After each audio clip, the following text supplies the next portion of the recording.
Posting से संबंधित भी कई प्रश्न हैं। सरकार शिक्षकों के स्थानांतरण एवं नए पोस्टिंग के लिए क्या कोई टाइमलाइन निर्धारित कर रही है? इस पर कुछ बताना चाहेंगे सर? देखिए, बहुत सारे आवेदन पत्र प्राप्त हुए हैं राज्य मुख्यालय में और बहुत सारे लोग आते रहे और इतनी बड़ी संख्या में लोग आए तो हम लोगों ने सोचा कि इन सभी के आवेदन पत्र हम लोग ऑनलाइन पोर्टल में प्राप्त करेंगे। कुल मिला के 1,90,000 आवेदन पत्र सभी प्रकार के प्राप्त हुए। फिर हम लोगों ने उसकी समीक्षा की कि किस प्रकार के आवेदन पत्र हैं और हम लोगों ने उसको देखा कि मोटा मोटी वो जो है ब्रॉडली वो 7 कैटेगरी के लोग थे। इसमें रुग्णता का इश्यू था, कुछ परिवार के लोग रुग्ण थे, कुछ अपने विकलांग थे, कुछ विडोज थे और कुछ हमारे जो पति पत्नी वाले मामले थे, जो पति और पत्नी एक साथ नहीं रह पा रहे हैं वो थे और बाकी दूर दराज के लोग थे। तो ये करीब 1,90,000 आवेदन पत्र थे। यदि 1,90,000 की संख्या को देखा जाए तो ये हमारे जो कुल शिक्षक की संख्या है करीब 5.5 लाख है। और एक बार में इसको करने में आप सोच सकते हैं कि कितना बड़ा चैलेंज है। तो हम लोगों ने कहा कि पहले इसको हम लोग फेज वाइज लेते हैं और हम लोगों ने इसको 7 जो क्राइटेरिया है उसको हम लोगों ने टेकअप किया। शुरुआती हम लोगों ने कुछ प्रोसीजर्स अडॉप्ट किए और फिर बाद में हम लोगों ने सोचा कि इसको कंप्यूटर बेस्ड फिटिंग जो भी लॉजिक है उसको हम लोग आके फिट करेंगे। तो सबसे पहले हम लोगों ने जो ऊपर के 7 कैटेगरी हैं जिसमें बीमारी का कारण है, उसके बाद उसमें जो लोग बीमार हैं, जिनके परिवार के लोग गंभीर रूप से बीमार हैं, पति पत्नी के जो मामले हैं, कुल 7 कैटेगरी के जो आवेदन पत्र हैं वो हम लोगों ने टेकअप किए और उस सभी को टेकअप करके हम लोगों ने एक मुश्त हम लोगों ने जिला आवंटन कर दिया, जो हाल ही में आपने देखा होगा कि बड़ी संख्या में एक सूची निकली है जी। उसके बाद अब बच गए हैं जो सबसे बड़ा कैटेगरी है वो है दूरी वाला कैटेगरी है। जो पुराने जो 6 कैटेगरी थे उसमें भी हमने देखा कि बहुत सारे लोग मुख्यालय में आने लगे और बहुत सारे लोग ने अपने आवेदन पत्र देने लगे कि भाई हमारा नहीं हो। तो ये बात मैं बिल्कुल सभी को हम लोगों ने पत्र के माध्यम से भी स्पष्ट किया है कि करीब 650 लोग ऐसे लोग थे जिनका ना ही जो उनका सर्विस रिकॉर्ड है उसमें ना ही ये लिखा है कि वो किस प्रकार के टीचर हैं, वो कौन से कक्षाएं पढ़ाते हैं, वो प्राइमरी स्कूल टीचर हैं, मिडिल स्कूल टीचर हैं, हाई स्कूल टीचर हैं, इसकी कोई जानकारी उनके रिकॉर्ड में नहीं है। इसलिए जब ट्रांसफर पोस्टिंग का जो सॉफ्टवेयर चला तो उतने उसने छांट दिया 650। हम लोगों ने ये कहा है कि वो 650 जो टीचर हैं वो अपना सर्विस रिकॉर्ड पहले पूरा करें ताकि हम लोग उनका भी हम लोग जो ट्रांसफर पोस्टिंग है वो हम लोग टेकअप करेंगे। तो इस पूरे एक्सरसाइज के बाद ये जो फर्स्ट 6 कैटेगरीज हैं तो ये फर्स्ट 6 कैटेगरी कंप्लीट हो जाएंगे। बच जाते हैं जो लास्ट कैटेगरी, सबसे बड़े कैटेगरी है वो है जो दूरी वाले हैं, जो अपने होम डिस्ट्रिक्ट जो अपने जहाँ पे जो इच्छिक डिस्ट्रिक्ट है उससे दूर है और उसमें भी पुरुष हैं और उसमें महिला है। हम लोगों ने सबसे पहले जो टेकअप किया है वो है जो नियोजित सक्षमता पास जो टीचर हैं उसको हम लोग फर्स्ट टेकअप करें। महिलाएं फीमेल सक्षमता पास फीमेल है। ऑलमोस्ट मैंने लिस्ट हम लोगों ने फाइनल कर ली है और आज शनिवार है, 1-2 दिन लगेगा उसको समीक्षा करके क्रॉस चेक करने में। तो सबसे पहले सक्षमता पास जो फीमेल टीचर है उसकी लिस्ट निकलेगी, उसके बाद फीमेल TRE 1 और TRE 2 हम लोग निकालेंगे और उसके बाद फिर हम लोग पुरुष टेकअप करेंगे। तो इससे ये है कि हम लोग एक तो फेज वाइज देखते हैं, चेक करते हैं, फेज वाइज हम लोग चल रहे हैं और सबसे पहले तो हम लोग को पहले जिला अपने जिलों में उसको आवंटन कर रहे हैं। और हम लोग जब जिले आवंटन करते हैं तो हम लोग ये चेक करते हैं कि ऐसा ना हो कि कुछ जिले से अचानक बड़ी संख्या में लोग बाहर निकल आए और कुछ जिले में अचानक बहुत सारी संख्या में आ जाए।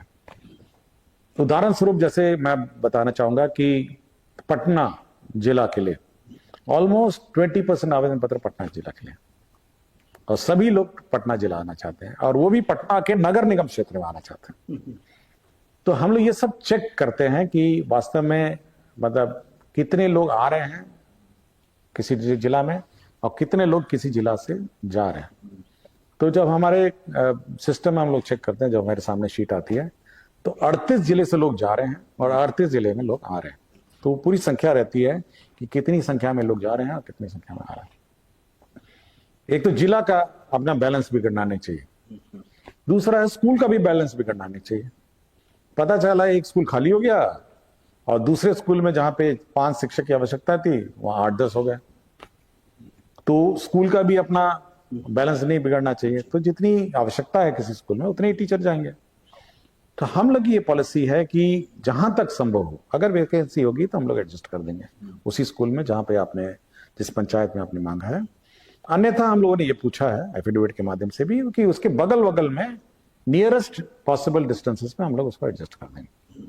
और हम लोग का ये है कि जहां तक हम लोग पॉसिबल है, जहां तक हम लोग हमारी सिस्टम मतलब डामाडोल ना हो जाए या ये पूरी संख्या मतलब एडवर्स ना हो जाए, उतना तक हम लोग उसको एडजस्ट कर देंगे। और ये पूरी एक्सरसाइज 1,90,000 में होनी है।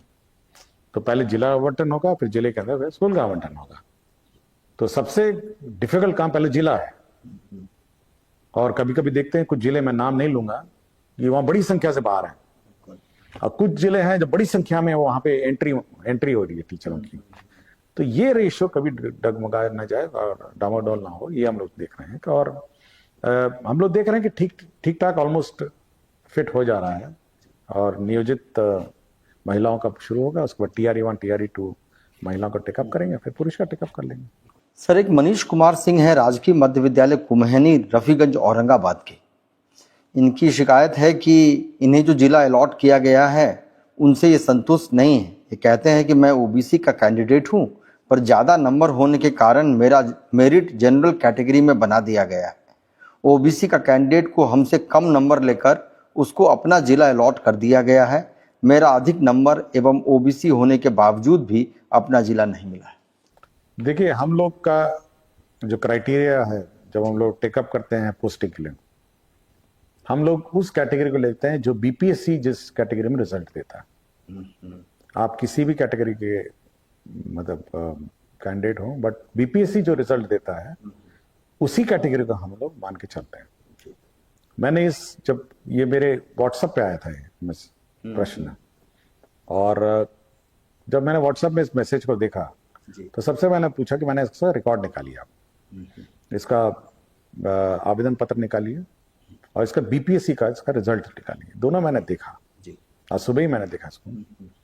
उसके बाद मैंने चेक किया कि देखा कि जब इनके रिजल्ट मैंने BPSC से वाला रिजल्ट से देखा, तो BPSC ने लिखा है कि इनका कैटेगरी जो भी कह रहे हैं OBC या जो भी है, और लेकिन इनका रिजल्ट उसने जनरल कैटेगरी में डिक्लेयर किया हुआ। तो जब हम लोगों ने पोस्टिंग शुरू किया तो उनको जनरल कैटेगरी का आधार पर मानते हुए हम लोगों ने कर दिया। इनका ये कहना है कि इनको OBC सीट जो है वो मिलनी चाहिए, मतलब इनका मेन क्लेम। देखिए, OBC सीट मान लिया, आपके 50 सीट हैं। हम लोगों ने एक प्रेस रिलीज भी दिया हुआ है, कल ही हम लोगों ने एक बड़ा प्रेस, सब 50 सीट है और OBC कैंडिडेट में 50 OBC और 30 जनरल में उसने BPSC ने रिजल्ट दिया, हो गया 80। अगर मैं ऊपर से 50 को मतलब OBC में डाल दूं तो जो 30 नीचे वाले जो हैं उनकी तो नौकरी चली जाएगी, क्योंकि उस कैटेगरी का पद ही नहीं है, उस कैटेगरी पोस्ट ही नहीं है। इसीलिए हम लोग ये कहते हैं कि जो कैटेगरी में BPSC रिजल्ट देता है उसी को आधार मान करके पोस्ट देते हैं। और यही विभिन्न मामलों में ऐसे ही निर्णय हुआ है, विभिन्न सर्विसेज में भी ये निर्णय हुआ है जिला अलॉटमेंट का। और बहुत सारे जितने भी रूलिंग्स हैं ये सब इसी आधार पर है।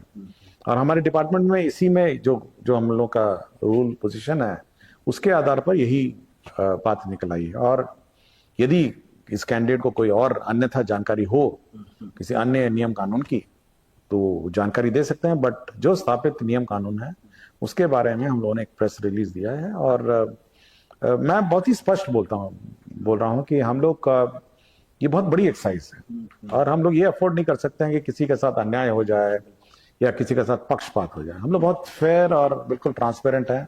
हम लोग पूरी सूची पब्लिश करते हैं, कहीं छुपी छुपाई सूची भी नहीं, आप देखिएगा पूरी सूची आ जाती है। इसलिए बिल्कुल ट्रांसपेरेंट वे में करते हैं। और यह विश्वास आप सभी शिक्षकों को रखना चाहिए कि विभाग आपके मामले में पक्षपात नहीं करेगी और जो स्थापित नियम कानून रूल वैकेंसी पोजीशन है उसके आधार पर जो पॉसिबली अच्छा हो आपके भलाई के लिए वो निर्णय लेगी। आपको कष्ट देने का, मुझे किसी टीचर को कष्ट देने का कोई इच्छा नहीं है और मैं चाहता हूं खुशी खुशी वो पढ़ाएं। श्रीमती स्मिता श्री हैं, एक माध्यमिक शिक्षिका हैं। इनका कहना है कि पोस्टिंग के लिए कुछ ऐसे शिक्षक जो विकल्प का चयन ही नहीं कर सके, तो ऐसे में क्या उन्हें आश्वासन के अनुरूप गृह जिला मिलेगा या फिर उनका जिला आवंटन किस प्रकार से? देखिए, हम लोग जब आवेदन पत्र देखते हैं तो इतना आधा अधूरा आवेदन पत्र फिल्ड होता है। किसी ने जिला दिया, किसी ने ऑप्शन दिया, किसी ने कुछ भर दिया, पता नहीं कैसे भरा जाता है, बट बहुत सारी गलतियां रहती हैं। और हम लोग का यह है कि ये कंटिन्यूस प्रोसेस है। लोगों से आवेदन लेना, उनका पोस्टिंग करना, ये कंटिन्यूस प्रोसेस है, ऐसा नहीं है। अभी 1,90,000 पे हम लोग कंसंट्रेट कर रहे हैं, किंतु ये जब एक्सरसाइज कंप्लीट हो जाएगी तो फिर आगे भी आवेदन पत्र लेते रहेंगे। तो ये ऐसे किसी को निराश होने की जरूरत नहीं है कि ये अंतिम मौका है, उसके बाद नहीं होगा। जब मौका आएगा, जब आवेदन पत्र प्राप्त होंगे, तब वो अपना एप्लीकेशन दे सकेंगे। एक श्रीमती स्मिता सिंह शिक्षिका रामजी चक पटना की हैं। इनका कहना है कि सर, हमारे राज्य में बड़ी संख्या में शिक्षकों की नियुक्ति होने के बावजूद शिक्षकों का वितरण असामान्य है। मेरे विद्यालय में कुल 9 शिक्षक हैं एवं लगभग 1,000 बच्चे नामांकित हैं। तो इस परिस्थिति में राज्य सरकार शिक्षकों के समान वितरण, रैशनलाइजेशन के संबंध में क्या विचार कर सकती है? देखिए, मैंने पहले ही कहा कि जब हम लोग पोस्टिंग ट्रांसफर करते हैं और जब टीचर का फ्लो होता है, वो मतलब वो ऐसा ही एडवर्स ना हो जाए कि कुछ जिले से टीचर्स बाहर आ जाएं और कुछ जिले में ज्यादा टीचर हो जाएं, या कुछ स्कूल से बाहर आ जाएं और कुछ स्थानों पे ज्यादा टीचर हो जाएं। तो ये रैशनलाइजेशन पर बहुत हम लोग ध्यान दे रहे हैं कि ये गलती नहीं होनी चाहिए, दिस शुड नॉट हैपन। और हम लोग देख रहे हैं कि देखिए, 2 प्रकार का हम लोग रैशनलाइज करते हैं। एक तो इंटर डिस्ट्रिक्ट, एक जिला और दूसरे जिले के बीच में बराबरी का भाव हो। जितने पटना जिला में टीचर हो उतने ही अररिया, पूर्णिया या भागलपुर में हो। और स्कूल में भी एकरूपता होनी चाहिए। अगर 1000 बच्चे हैं तो 40 के हिसाब से ज्यादा टीचर होना चाहिए। तो जो इंट्रा जिला है, जो जिले के अंदर के टीचर का अनुपात है, वो हम लोग प्रथम ट्रांसफर पोस्टिंग में तो देख लेंगे। मोटा मोटी हम लोग को पता है कि कितने बच्चे हैं, क्या है। लेकिन ये जिला स्तरीय स्थापना समिति का भी दायित्व है, जिसको डीएम अध्यक्षता है, कि वो ये इंश्योर करें कि इनके स्कूल के अंदर, उसके जिलों के अंदर जो टीचर और स्टूडेंट अनुपात बराबर है। अगर थोड़ा दाएं बाएं चला गया हो तो उसको करेक्ट करें। वो जिला स्तरीय स्थापना समिति है। प्रथम पोस्टिंग हम लोग करेंगे, लेकिन उसके बाद इन्हीं की जवाबदेही है कि अपने जिले के अंदर इसको आप नॉर्मलाइज करके उसको ठीक रखें। सर, एक ऐसा कई लोगों ने प्रश्न भी किया है कि इसमें प्रारंभ में ऐसा माना जाता था कि बिहार के बच्चे गणित की मूलभूत संक्रियाओं को हल करने में अन्य राज्यों की तुलना में ज़्यादा अच्छे होते हैं, परंतु एससीईआरटी द्वारा एवं कई अन्य संस्थाओं द्वारा समय समय पर कराए गए उपलब्धि सर्वेक्षण में यह देखा गया है कि बच्चे गणित विषय की मूलभूत संक्रियाओं यथा जोड़ घटाव गुणा भाग की संक्रिया को बेहतर ढंग से अभी नहीं कर पा रहे हैं। क्या सरकार कक्षाओं में गणित विषय को बेहतर करने के लिए कोई सार्थक प्रयास कर रही है? देखिए, ये आर्यभट्ट की भूमि है और जो शून्य है वो उसका आविष्कार इस भूमि पर हुआ। और मेरी जानकारी में बिहार के जो बच्चे हैं, गणित उनका बहुत स्ट्रांग होता है। लेकिन जब अंक हम लोगों ने एग्जामिनेशन लिया और हम लोग जब सर्वे करते हैं तो देखते हैं कि गणित इनका अब थोड़ा कमजोर पड़ रहा है। और आपको याद होगा कि हम लोगों ने जनवरी महीने में 100 दिन का हम लोगों ने एक्सरसाइज दिया था कि किसी भी हालत में आप बच्चों को 100 दिन गणित और रीडिंग, मैथमेटिक्स और रीडिंग आप पढ़ाएंगे और रिवाइज कराएंगे। हो सकता है कि थोड़ा कम पड़ गया हो, लेकिन अब गणित पर ज्यादा हम लोग जोर देंगे। ये एक विषय है कि गणित पे हम लोग और ज्यादा परीक्षाएं लेंगे और रिवीजन कराएंगे और ये इंश्योर करेंगे कि बच्चे गणित जो है, जिस स्तर का गणित होना चाहिए, पढ़ाई होनी चाहिए, उस स्तर का गणित की पढ़ाई हो। तो हम लोग अब रिवीजन, जैसे कि आपको जानकारी होगा कि अप्रैल महीने में हम लोगों ने केवल रिवीजन एक्सरसाइज रखा है, केवल रिवीजन, ओनली रिवीजन, कि आप केवल रिवाइज करिए पिछले साल का, और अप्रैल के एंड में फिर गणित का परीक्षा होगा, गणित का रीडिंग का फिर परीक्षा होगा। और अब हर बार मतलब रेगुलरली गणित का एग्जाम होगा हर महीने, कि भाई गणित आप you will have to study. गणित और रीडिंग ये दो चीजें जो विभिन्न सर्वे में हम लोग को कहा गया है कि आप इस पर ज्यादा जोर दें ताकि बच्चे अच्छा करें। और मैं सभी टीचर से भी अनुरोध करता हूं कि छोटे बच्चों के तो गणित तो कोई भी पढ़ा सकता है, उसके लिए कोई विशेष गणित का टीचर नहीं चाहिए। इसलिए जो छोटे बच्चों को है, जोड़ घटाव है, मल्टीप्लिकेशन है, ये सब थोड़ा ध्यान देंगे और कोशिश करेंगे कि अब गणित का जो स्तर है इस राज्य में बच्चों में उसमें और उछाल हो। और मेरा विचार है, मैं कॉन्फिडेंट हूँ कि अगर सभी टीचर ट्राई करेंगे तो हम लोग फिर मतलब मैथमेटिक्स में हम लोग कर पाएंगे। नहीं, बहुत ही अच्छा होगा सर। ये अगला सवाल तो वैसे आपने सर जब भी जवाब दिया भी है, लेकिन फिर भी मैं ये प्रश्न रख ले रहा हूँ। असर सर्वेक्षण में यह देखा गया है कि पिछले कुछ समय में बच्चों के उपलब्धि में 7% तक की वृद्धि हुई है, परंतु सर्वेक्षण बताते हैं कि अभी भी बच्चों की उपलब्धि हिंदी विषय में खास तौर से पढ़कर समझने के कौशल में अच्छी नहीं है। क्या विभाग इस पर कोई विशेष योजना? मैं वही कहा है आपको कि ओवरऑल तो हम लोग अच्छा कर रहे हैं जी। अगर आप मैट्रिक का या आईए का रिजल्ट देखें तो हम लोग we are doing better than last year से अच्छा कर रहे हैं। लेकिन जो सब्जेक्ट वाइज हम लोग देखते हैं ना, तो उसमें हम लोग को ये प्रॉब्लम आ रहा है। और मैं टीचर्स से बार बार कह रहा हूँ, बार बार कोशिश करिए कि बच्चों को पढ़ना सिखाइए। रीडिंग कैपेसिटी, रीडिंग कैपेसिटी वो तो क्लास 1, 2, 3 से शुरू होगा, तो रीडिंग कैपेसिटी उसका बढ़ाइए कि बच्चे अच्छा रीडिंग करें। और साथ ही साथ ये कोशिश करिए कि बच्चे मतलब मैथमेटिक्स जो है, मैथमेटिक्स में ये सुधार हो। सर इसी में एक प्रशिक्षण से संबंधित है, इन्हीं छोटे बच्चों के जो शिक्षक हैं उनके लिए फाउंडेशन लिटरेसी न्यूमरेसी के लिए इनका पूछना है। प्राथमिक शिक्षक है नवादा के, सर 6 दिवसीय प्रशिक्षण को और अधिक प्रभावी बनाने के लिए क्या एक foundation literacy numeracy specific module से पेडागोजी संबंधित प्रशिक्षण दिया जा सकता है? साथ में क्या इनका समय समय पर ओरिएंटेशन या उन्मुखीकरण भी किया जाए टीचरों का? देखिए, हम लोग कोशिश कर रहे हैं कि जो FLN बेस्ड टीचिंग है, आपने देखा होगा इस बार बिहार दिवस में FLN बेस्ड एग्जीबिशन भी हुआ था और सभी टीचर्स अपना FLN किट लेकर आए थे और उन्होंने प्रदर्शन किया था। विभाग को मैंने कहा है कि एक तो पहले FLN किट क्या डॉक्यूमेंटेशन करिए कि किस प्रकार के FLN किट हैं, कैसे किट्स हैं, ये सब का आप डॉक्यूमेंटेशन पहले करिए, ताकि जो टीचर्स हैं उस डॉक्यूमेंटेशन या उस डॉक्यूमेंट को देके अपने बच्चों को पढ़ाएंगे।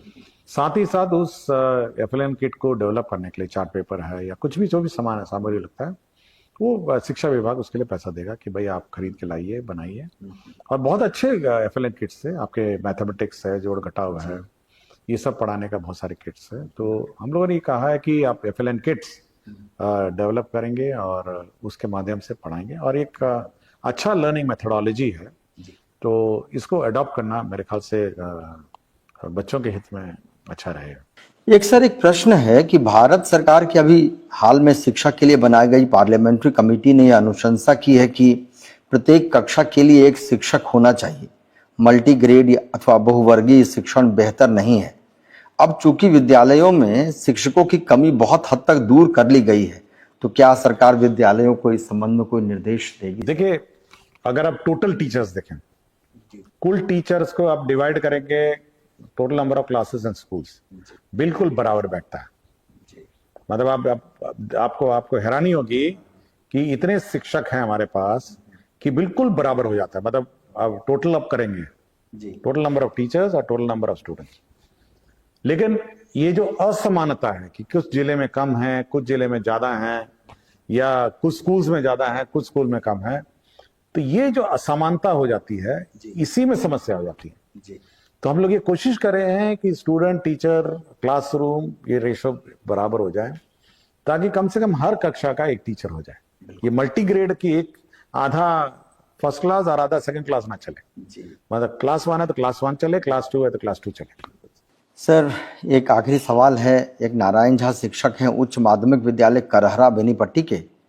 इनका कहना है कि कक्षा 1 से 12 में पढ़ाए जाने वाले सिलेबस अंतर्गत प्रत्येक विषय पाठ्य पुस्तक का अद्यतीकरण यानी रिवीजन का कार्य अनिवार्य लग रहा है। क्या शिक्षा विभाग इस संबंध में कोई कार्य कर रही है? देखिए, हम लोग इस साल हम लोगों ने, लास्ट ईयर हम लोगों ने सिलेबस रिवाइज कर दिया है और जो नए किताब हैं तो रिवाइज सिलेबस पे हैं, जो अभी छपे हैं और एक तारीख से विद्यालय में है, किंतु अभी रिवीजन चल रहा है, तो इसलिए रिवीजन एक बार खत्म हो जाएगा तो स्कूल में ही उपलब्ध है, बढ़ जाएगा।